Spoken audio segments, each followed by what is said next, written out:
Hey there, greetings everyone. It's GleeCon, and I'm back again, bringing you another episode of Lore of Warcraft. And you know I'm stoked to be here.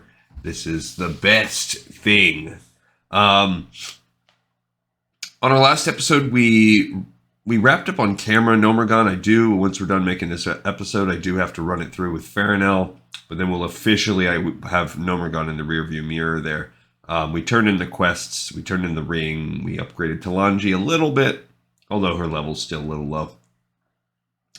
And next time we'll be starting the next phase. So if you remember when we set this whole project out, we were going to really comprehensively explore 3 dungeons, and we have pretty much done 1. The next will be the first part of Scarlet Monastery, which includes the graveyard and the library. So we'll do those parts before we do the crawl. We've also been starting a journey through the art of World of Warcraft. We began with the art of Warcraft, spent a few episodes on that, and then last time we did the art of World of Warcraft, which had a lot of rehashed material and almost no words. So if we look here, this does look like a hardcover binding of a book. So stay a while and listen as we discuss this, and we'll kind of see page-wise it's on par, just over 200. So coffee table book material here. We do have a cool hardcover front cover where we have Illidan on the front in full demon, demon hunter glory. Also, I believe he is a major character in Burning Crusade, but it's not like he's a boss or anything. It's actually interesting how iconic he becomes because the demon hunter class is not in there. I guess he does participate some, but he's never like a true bad guy. And then on the back, we just have this picture of a statue. All right, so this is kind of a table of contents. Already it looks word minimal. This looks more like how they gave the treatment for the last one. So it's almost like, I mean, it's interesting that they stopped producing the Warcraft magazine, but they keep producing these, and it must be that the bang for the buck is so small. The work must be so small on this. Just a dragon coming out of like a locket. And so we're going to cover races, new WoW art, environments, monsters, weapons and armor, some cinematic stuff, and then card art. And I wonder what, I think maybe the card game was coming out about this time, but this is before Hearthstone. So there's a picture of a Draenei. Draenei. That's just a hard one for me. And I don't know what he is. Hard to say. Could be a clothy, could be a priest. I can't tell if that's shoulder or a shield on the back. Could be a shaman. That's hard to say. And then, of course, you have a blood elf because these are the 2 new races. So I wonder if we're just going to focus on those. So here's a male and a female blood elf. They look like mages, but that actually almost looks like Kael'thas. But it could just be a generic mages. There's their symbol because we didn't have the symbol before. This is new. It's got the phoenix kind of with a blood drop. And then some kind of leaf-like motif around it. So interesting. It's a nice thing. Here's some sketches of a Blood Elf guard, which we do see those kind of Sentinel-type people with the shields and the spears. And this one is like a more mage guard, like he's got the magic sprites around him. This is cool with the little weird side helmet. That's not used exactly. We might get some of these where the face is covered up. I think definitely you see some Forsaken like that. But it's cool concept art with the tatted arms, and the long eyebrows I see are already part of the motifs here. And maybe that's borrowing from the Night Elves because we know they're sharing a heredity. This looks more like a mage because she's got the sword and the spell book. And here we have a dual wielder, so maybe that's more like a rogue. And here we have in-game, I guess they're trying to show us hair, but they decided to make her topless as well, so whatever. They're showing some different hairstyles. Maybe these are new hairstyles introduced for the expansion, and then the different hair colors. 2 versions of red, a black or an auburn, kind of brownish. There's more of that kind of flowing robe. Again with the topless. More hairstyles, more hair colors. They really want to emphasize that. Here we have, I don't know, another cool looking mage dude, but then a bunch of sketches in the background, like sketches of the potential different hairstyles, I guess, and head looks. All with the long pointy eyebrows. That was a big thing. Imagine if that, like the same way that like super thick eyebrows are like the fashion right now for girls. Imagine if like long, skinny, pointy eyebrows that shoot off your face become the fashion. Here's, I can't tell if that's a gun, so this could be some form of Blood Elf Hunter. This guy just has a sword, so that leaves class open, but it could be, I mean, could be a warrior. As you know, they all have a warrior. He almost has like a plate, like a breastplate on. These are Blood Elf elites, so they've got a face mask on and like a dual-sided axe. And then here's, I don't know, she's got the two swords, but then she's also got some kind of magic going on, so it's tough to see. I mean, they're an elite. They don't have to match the exact class archetypes. There's a cool picture of a Blood Elf, maybe a rogue? She must be a rogue because she's got like poison-infused, double-wielding swords, jumping down and hitting a Draenei, and he's got a book and a hammer. So maybe a priest? These are some characters I think. This rogue is definitely one that I believe makes it into Hearthstone. That is a very cool picture though. Like that's a good job on the artist there. Now we're switching over to the Draenei. Here's Velen, kind of with his little magic behind him and his big staff and crystals and his cool looking beard there. And this is the Draenei symbol. A lot less cool, a lot more understated. You've got the crystals, which I guess is like the stones that they use that contain their spirits, kind of like we read about in the Lord of the Clans, I think it was.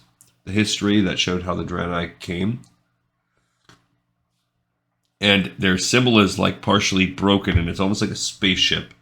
So it's this kind of space motif that also looks broken and barely held together by these crystals, which we know that the like their spirits, the light, and oh man, I'm drawing a blank on what they're called, like the thing, like that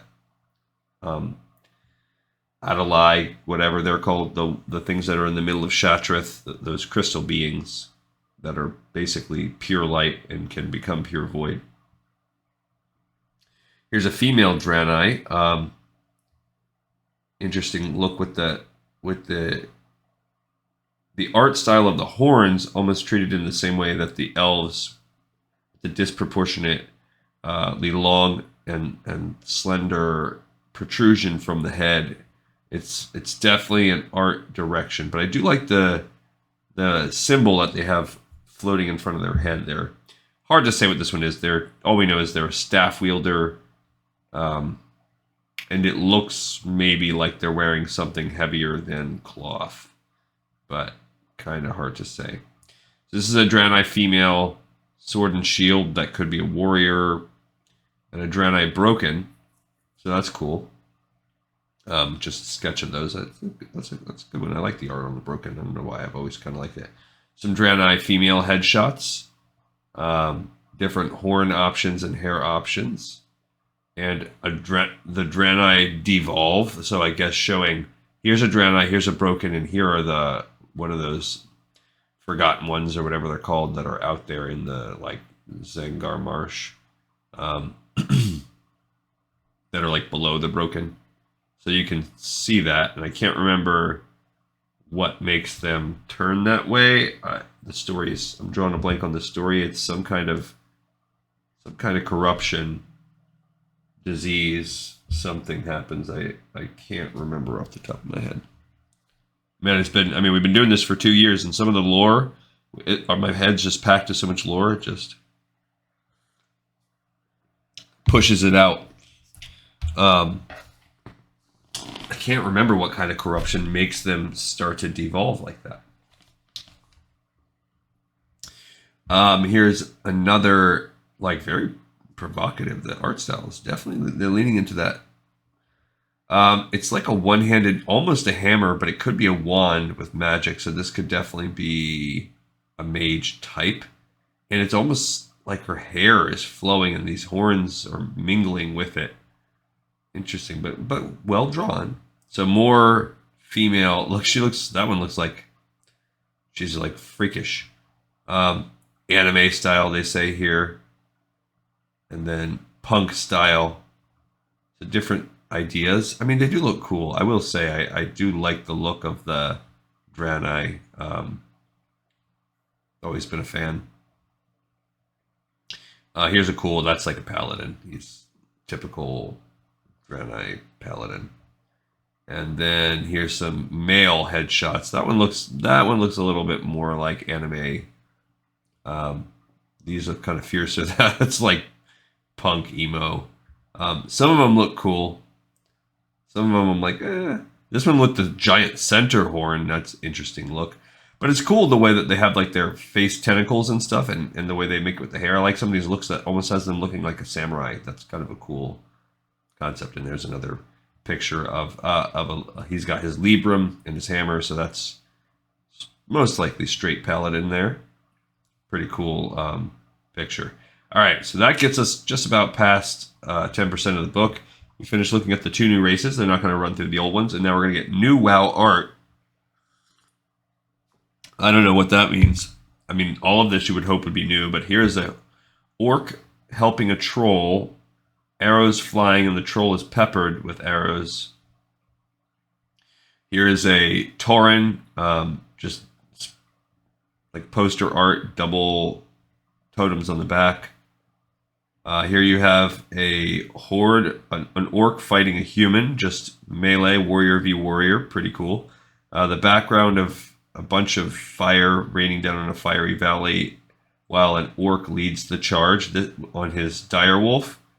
That is cool. I wonder where this art's coming from, what the purpose is, but I can see why they wanted to include it because it's a lot of good stuff. This is a Tauren warrior. I feel like I maybe have seen this picture before, but nice. I like it.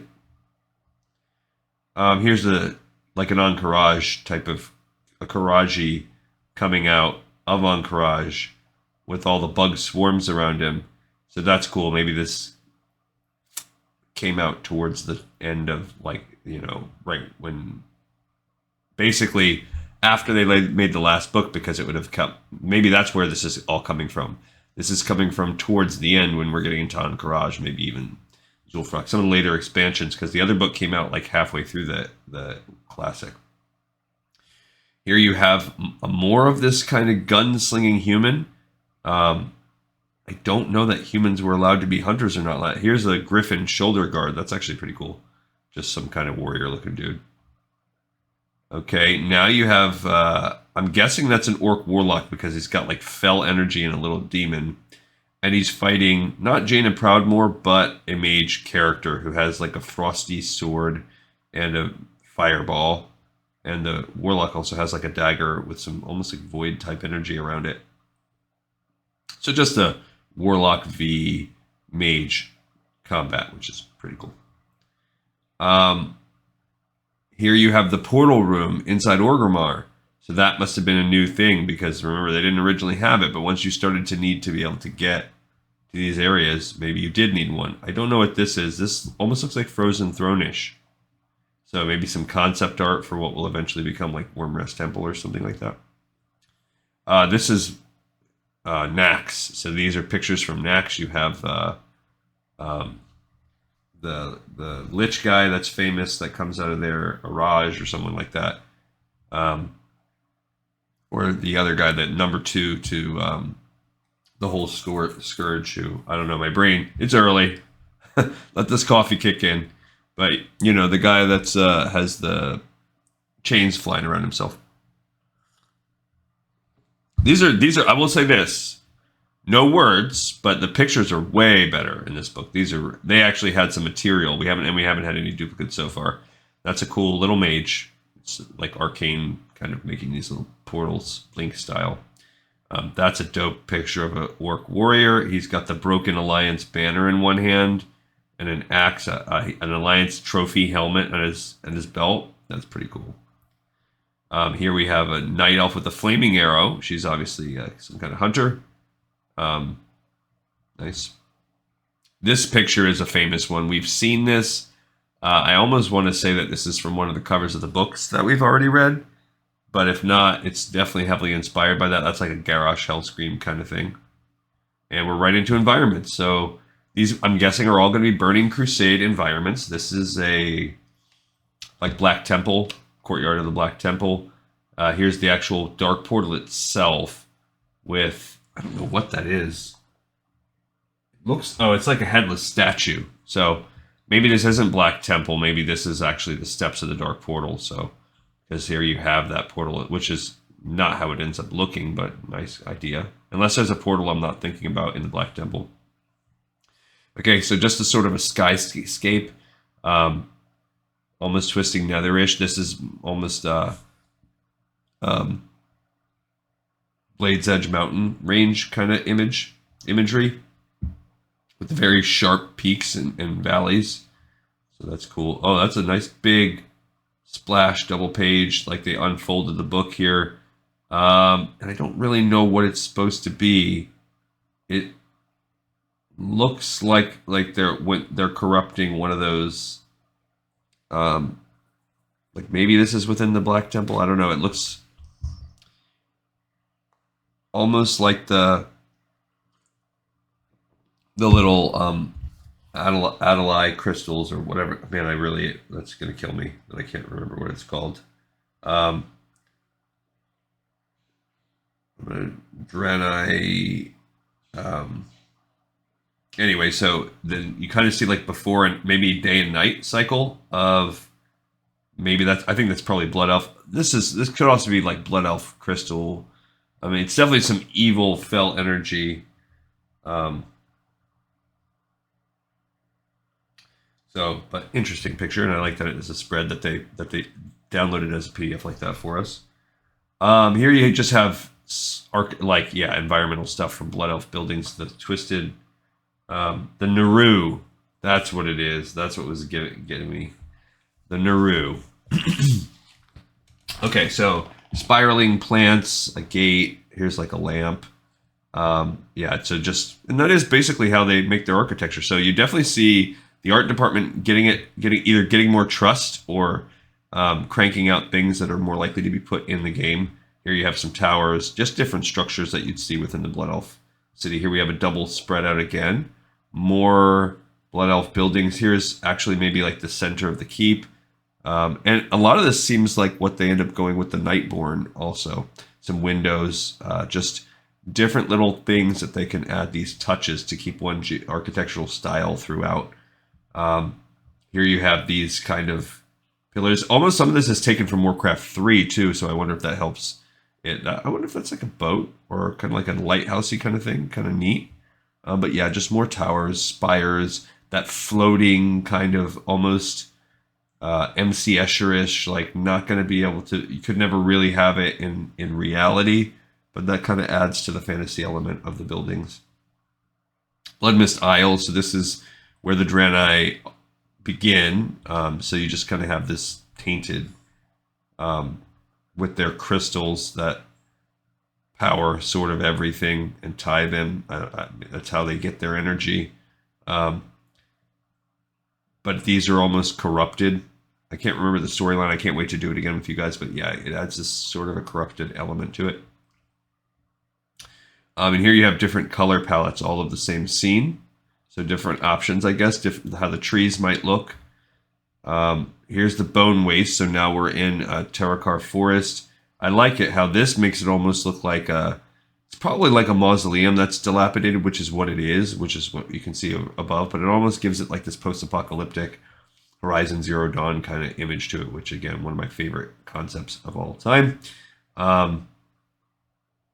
So this is a cool, more of that, just the second splash of that.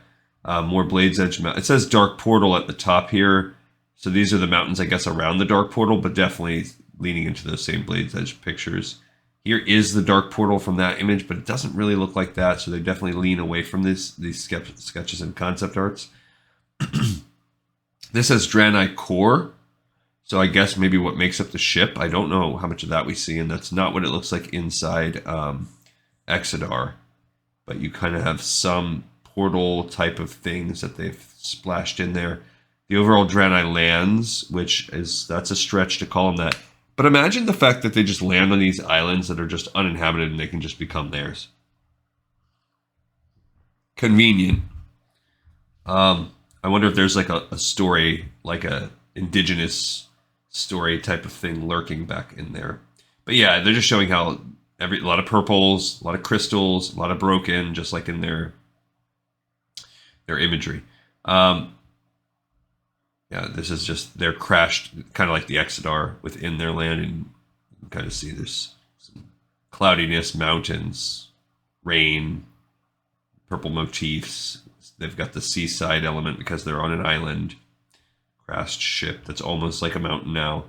And then you have some of the internal structures where we're less in tune with nature, and you can kind of see some of the sharpness. Just it is similar in the vein of the Blood Elves, but with its own kind of flair. And yeah, these symbols, I like that they go with this sort of.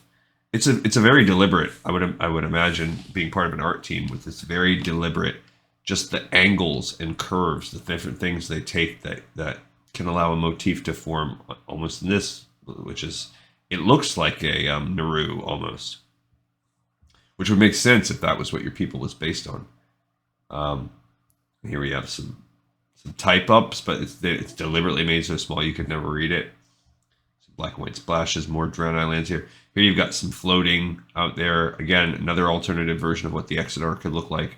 Or maybe this is almost like the one in like Oshugun. Maybe it's around there. So some more little buildings. This is almost Protoss-like too from StarCraft. Got some similarities there. I don't know what this is supposed to be, but just more concept art.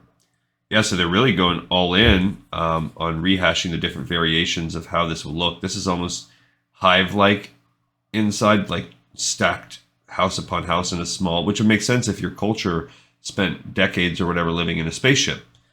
I've seen this in a couple of the other pictures here, where it almost is like the structures have eyes on them.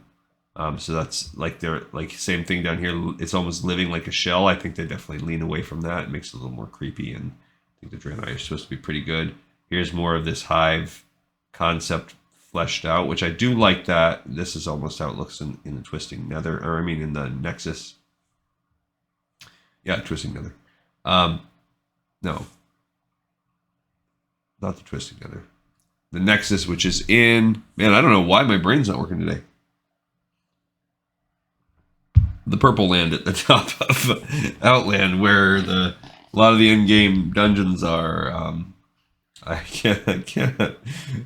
Forgive me, guys. I'm making over 2 years in, over 1,200 episodes into making lore, and I can't even remember the name of the zone now. Okay, yeah, they're really going hard on this this concept for this art, for this one particular thing. Now we're gonna get into dungeons. That's cool. Maybe this is the Nexus. Can't really see who that's supposed to be. It looks almost like Velen, but maybe different. But yeah, you've got the floating Draenei prison type of thing, and some connecting like complexes. But this could also be the one that's in Zangarmarsh, the underground water places. But this looks Draenei-ish. So I guess the Draenei have been there for a while. Yeah, this could be also, these could be the Terakar Forest, some of those dungeons. They're not labeling them, so they could be any number of things. Here's a different motifs of a dungeon.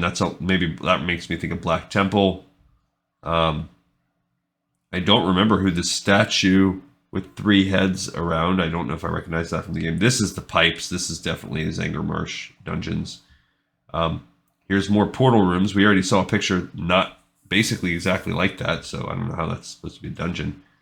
Yeah, those 2 pictures, they already included those. And here's just like doors that would be within a dungeon, little crystals. Some chains connecting some of the walls outside, but without knowing what they are. To me, this looks Black Temple, outdoor Black Temple. This looks to be some of the Nether Storm. Maybe that's what it is. Theria 52 in there. It's coming back, little... More coffee, more coffee. Activate brain. Again, more dark portal. This is not dungeons. I don't know what. Here's the wall. So this is some of the Hellfire Citadel, Hellfire Ramparts, those kind of dungeons.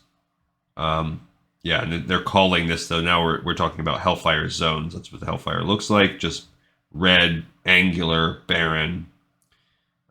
Here we have builds a structure, almost like a barracks that would be within it. The green and the space in the background with the dark space sky. I like it. A lot of the fell structures that you also fight, generators, the cannons, obelisks floating, green fell braziers. Okay, then you get into the Grand, where you have these symbols on the ground, which is cool. You do have like the more natural orc people, the Maghar, I'm assuming, kind of over this more beautiful land that's less corrupted. And you can symbolize that with the blue skies. These natural trees, even though they're kind of windswept, you do still have the floating things. So there is the floating island type thing. So there is that element to it. Some farm-like structures, but the sky's dark there. Oshigun you see there. Waterfalls exist in this area. So there is, I don't know what the heck that thing is. It looks like a raptor creature. Oh no, I see. It's like an orc standing next to like a horse. I was merging those two figures into one. And there you can kind of see Talar or whatever that's, Hala, whatever that city with bridges in the middle is. Waterfalls that fall underneath it. The Nether Storm. There we go. They did it for me. All right, so then you have these generators shooting the energy up into the sky, lightning up in the sky. I like it. Crackling energy swirling around. I do like how they lean into the storm in this concept. There's Tempest Keep, one of the dungeons. That's actually a super cool picture of Tempest Keep. I like that. I like the crackling energy up to the top. We have the green fell swirling around a planet in the background. I like that. I don't know who Peter Lee is, but they could hire some people that have kind of space as a background, I guess. This just says Outland. That maybe is more like, with the green, it makes me think of Shadow Moon Valley or whatever it is towards the end. Yeah, Shadow Moon Valley. There's a map of the whole zone. So it looks like I kind of have hit all the names of the zones. I got there eventually. Quel'Thalas. So now we're getting back into the new, because we already looked at the starting Draenei zone, at least Blood Mist Isle, not Azure Mist, but Blood Mist. And here you have Quel'Thalas. Elven, protected still, never fully ravaged and taken away. And then here you have, I'm guessing would be like the Dead Scar. That's what it would look like within the scar itself. Again, more of these tree concept sketches. And here you have a little adventuring party, right? And they're showing the juxtaposition of the scar as it cut through the rest of the beautiful land. Here's more different hues, showing some blue.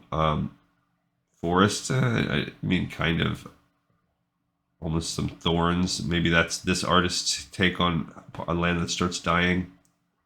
Dead Scar-like. I definitely think they lean away from the square trees. I do like how this tree is like snapped, but it has a magic in the middle. So that's a cool concept. I'll have to look as we explore if they really do make some of the trees look like that, which would be kind of cool. Shadow Moon Valley, there you go. So all straight fell war, tanks, cannons, planets in the background with the fell. That's night sky, dark skies. These are clear conceptual green fell volcanoes bursting through. Terracore Forest, you have it's all about the trees, so very neat trees. And you already have this grayish green hue crystals on the floor over the land that they definitely stay with. They have different hue patterns here, but you can obviously see they liked what they had in the middle and that green part of the rainbow, and they stuck with that, and it's good. Here are some of the Arakoa, like shack, hovel, nests, whatever you want to call them. Here's more Terracar.